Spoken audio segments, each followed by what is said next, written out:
Clint Eastwood es una de las personas más influyentes en la historia del cine. No solo como actor, sino que también como director o productor. Es de ese tipo de personas que ya no quedan en la industria cinematográfica. Alguien independiente, que gestiona sus propios proyectos y capaz de sacarlos adelante con una maestría implacable.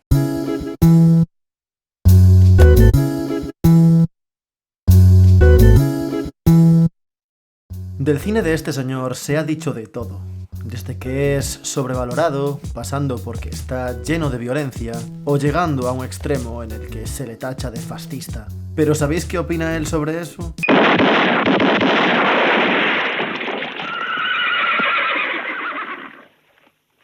Entonces, ¿cómo es el cine de Clint Eastwood?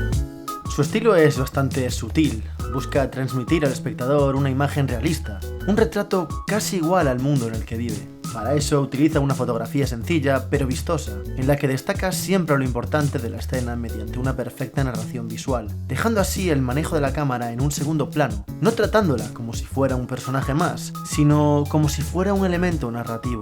Esto se une a su montaje, que también es sencillo, utilizando cortes casi invisibles, disimulándolos con el movimiento de los actores.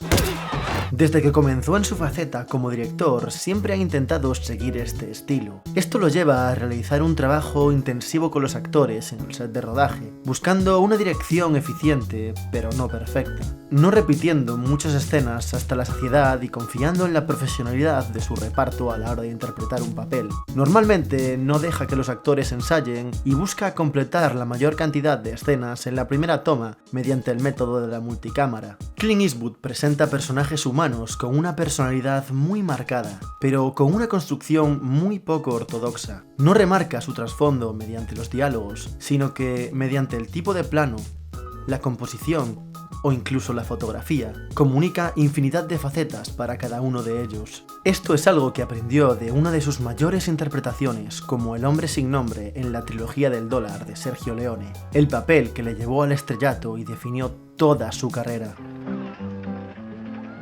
Riding hard, riding fast, always on the go. Antes de esto, fue el protagonista de una serie de la CBS llamada Rawhide, con la que Eastwood no estaba muy contento. Su papel era de un joven y tonto cowboy clásico, algo que, bueno, juzgad vosotros. ¿Te has cepillado al perro de tu vecino otra vez o siempre eres tan gilipollas por las tardes? Callaos de una puta vez. Entonces lo mejor será que te tumbes sobre esa mesa y te dé por culo. No es que me importe una mierda un atontao como tú.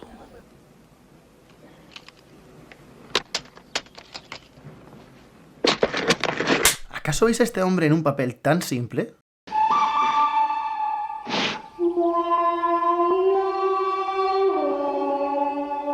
Hoy en día conocemos a sus grandes personajes gracias a la trilogía del dólar, a Harry Callahan, a Tom Highway, a Walt Kowalski o incluso a Earlston. Prácticamente todas sus obras tienen este toque propio, con características que lo diferencian del cine de otros autores, pero una de sus películas trata todo esto, hasta hacerlo una obra maestra.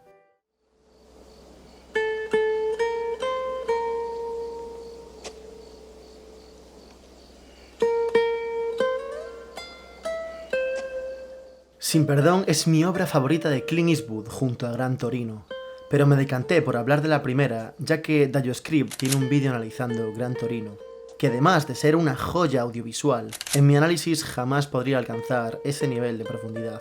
Esta película es la muestra definitiva de la madurez de Eastwood como cineasta, que realiza el que para muchos es el mejor western de la historia, y presenta una evolución total en torno a los temas que se exponen en el film.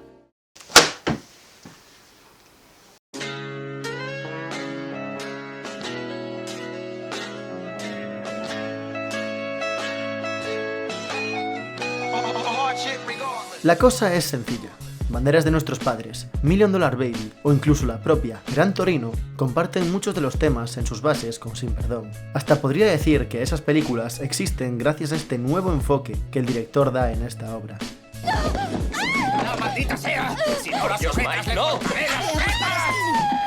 La trama comienza con dos vaqueros que rajan la cara de una cortesana. Entre el resto de mujeres juntan $1000 y se los ofrecen a cualquiera que mate a los agresores. El sheriff de la ciudad, un hombre corrupto con una infame reputación, se se opone a esto. Schofield Kid, un joven vaquero, se entera de la oferta y busca al legendario forajido William Manny, quien se ha retirado y vive tranquilo con sus hijos en una granja. A partir de aquí se desarrolla la historia del relato, donde Manny se deberá enfrentar a la persona que es y a su pasado, que como una ráfaga de viento nunca le permitirá olvidar quién fue. Este personaje, a diferencia de la inmensa mayoría de los que Clint Eastwood ha interpretado durante toda su carrera, es alguien que reniega de la violencia, que intenta buscar una vida mejor al margen de la acción o de los problemas. Comparad la escena en la que se presenta al hombre sin nombre en El bueno, el feo y el malo,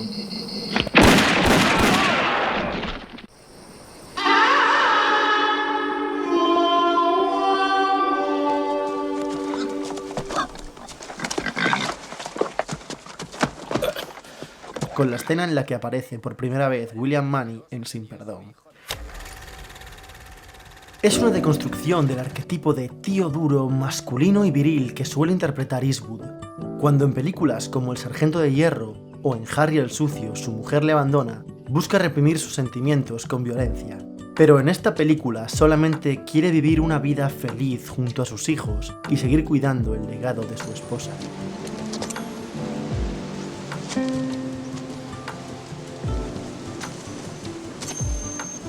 Cuando llega Kid, la cámara hace ver a William como alguien pequeño, patético, mientras cuida a los cerdos.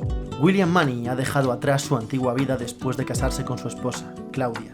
Will era un bandido frío y letal, adicto al whisky y a todos los vicios posibles. Pero gracias a su mujer, decidió cambiar. Ahora que ella ha muerto debido a una enfermedad, él intenta criar a sus hijos en solitario mientras cuida su granja. Al comprobar que esta labor es casi imposible y que el futuro de sus hijos puede estar en peligro, Will se prepara para aceptar la oferta de Kid, por lo que busca a su antiguo compañero, Ned Logan, para conseguir esos $1000 y así ayudar a su familia. Sin Perdón es un western crepuscular, una variante del explotado hasta la saciedad género western. Este subgénero presenta unas características distintivas con respecto al western clásico. Sus personajes son héroes desmitificados, sin esa aura de superioridad, y su retrato del oeste es decadente, marcando el final de una era. La historia se aborda desde dos tramas paralelas, la que sería la historia del pueblo, envuelta en un halo de corrupción por culpa del sheriff Little Bill y sus compañeros, quienes abusan completamente del poder que tienen castigando y torturando a las personas que entran en Big Whiskey con un arma de fuego, y el camino que siguen el trío de vaqueros hasta llegar al pueblo y posteriormente al intentar matar a los que atacaron a la prostituta. Estas dos tramas paralelas confluyen en algunos momentos para que cada una de ellas avancen hacia la conclusión de la película, donde se entremezclan todos los temas tratados hasta ese momento. El tema principal de la película es el pasado y el paso del tiempo, algo que nunca te abandonará, que a pesar de los cambios que puedas conseguir, todo lo que has hecho se mantendrá en el tiempo. Durante toda la película se hace alusión a esto. Muchas conversaciones están enfocadas en acciones pasadas de los diferentes personajes. Ned y Will hablan sobre su antigua banda.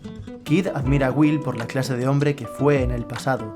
Little Bill cuenta sus hazañas en otras ciudades. O Bob el Inglés, que además de tener a un escritor a su cargo para que redacte sus memorias, habla con Little Bill sobre el pasado. Los personajes también reafirman esto. La mayoría de los principales son ancianos que hablan de una época pasada, una época que ha cambiado y a la que se han intentado adaptar de cualquier forma. Will se casó e intentó prosperar. Ned también se casó con una india apache, raza que tradicionalmente es la enemiga a batir en las películas del oeste. Y el sheriff se hace con el control entero de una ciudad. Todos ellos se encuentran atados ante un pasado irrevocable que no solo define sus acciones, sino que los atormenta.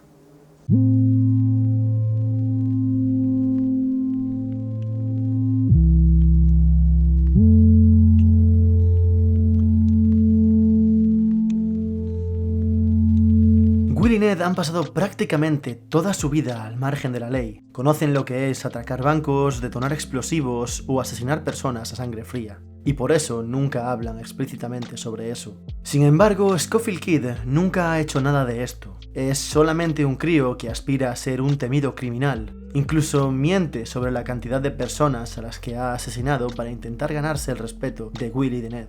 Aunque a ellos eso les da bastante igual. Es incluso poético que esté prácticamente ciego.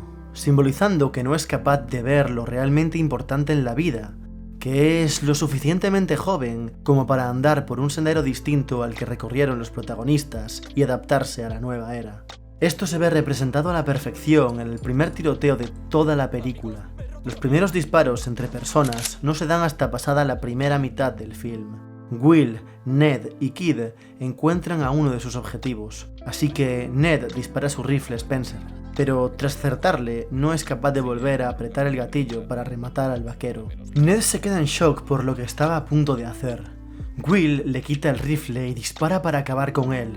Cuando le dan, solo Kid lo celebra. ¡Así no volverás a cuchillar a una mujer, gilipollas! Manny y Ned se quedan tiesos, reflexionando sobre lo que acaban de hacer. Incluso después, se niegan a disparar a los compañeros de la víctima para que le intenten ayudar a sobrevivir. Esta escena es poderosísima. Los personajes se quedan helados ante el valor de la muerte. Saben que lo que acaban de hacer no es digno de elogio. Gracias a tantos años de experiencia, reconocen que acaban de asesinar una vida.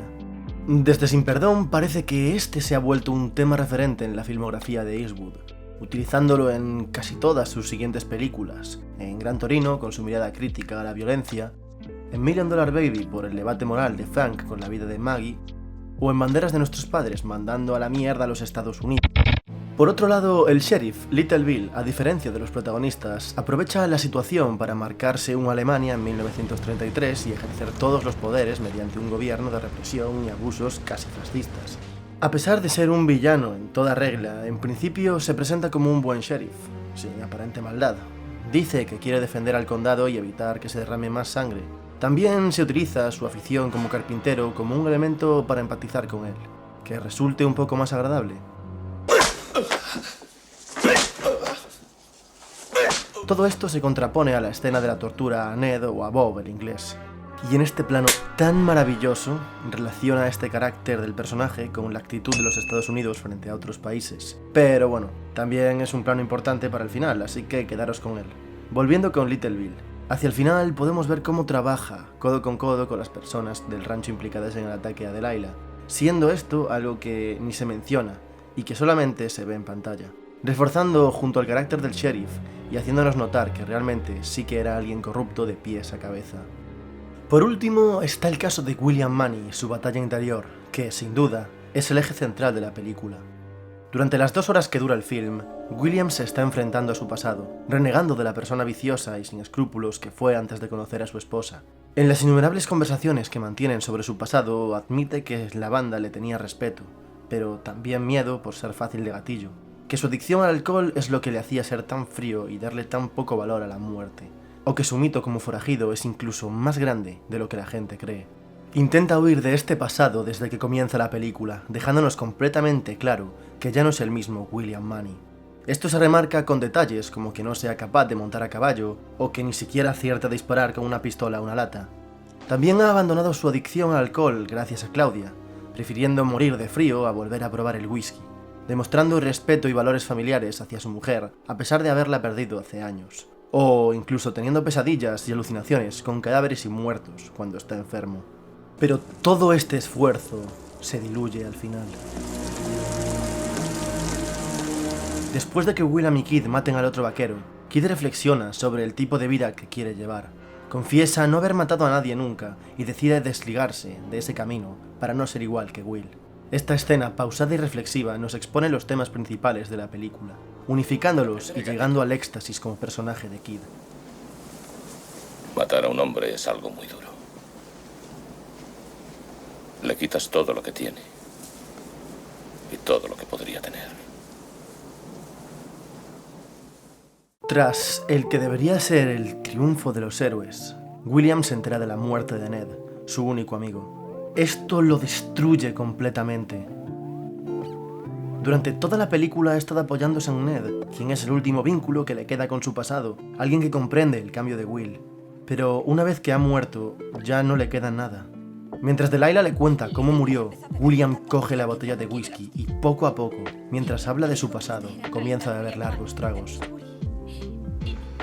Hay que destacar en este momento la gran actuación de Clint Eastwood junto al montaje de Joel Cox, que hacen que parezca casi impredecible el momento en el que William empieza a beber, afrontando con naturalidad esta escena y observando qué es lo que se le está pasando por la cabeza al protagonista.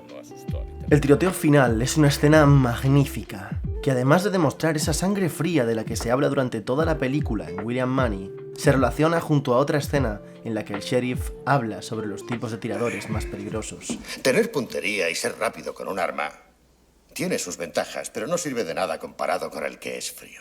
Pero deja un sabor de boca amargo. Ha sido una victoria, pero ¿a qué precio?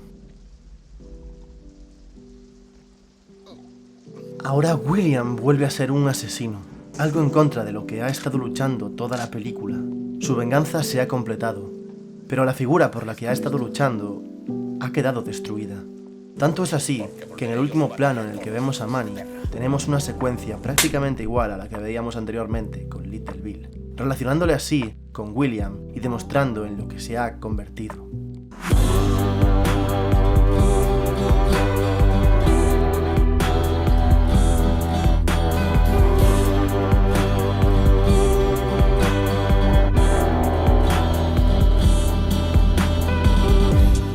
Antes hablé de que Sin Perdón es un western crepuscular, un tipo de western que lleva las bases del mismo hasta el límite, que simboliza el final de una época. No es una coincidencia que esta película sea el último western que Clint Eastwood ha protagonizado o dirigido. Esto es un homenaje a toda su carrera como autor, a ser la cara reconocida de un género que hoy en día se considera de nicho. Para muchos, Sin Perdón es el último western clásico que se creó, el que marcó el final de una época para la historia del cine. Y no me extraña que lo piensen. Esta obra reflexiona sobre el pasado con una mirada crítica, nos guía hacia un futuro mejor, pero sin olvidar qué es lo que nos marcó durante toda nuestra vida. El título de Sin Perdón no se refiere a los vaqueros que le rajan la cara de Lila al principio de la película. Habla de cómo todos los actos del pasado de William Money no se merecen una penitencia. Cómo, a pesar de que el tiempo haya transcurrido, siguen estando ahí.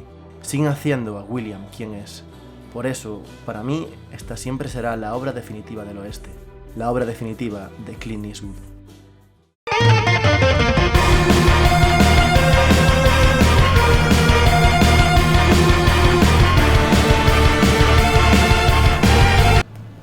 ¿Vas de negrata, imbécil?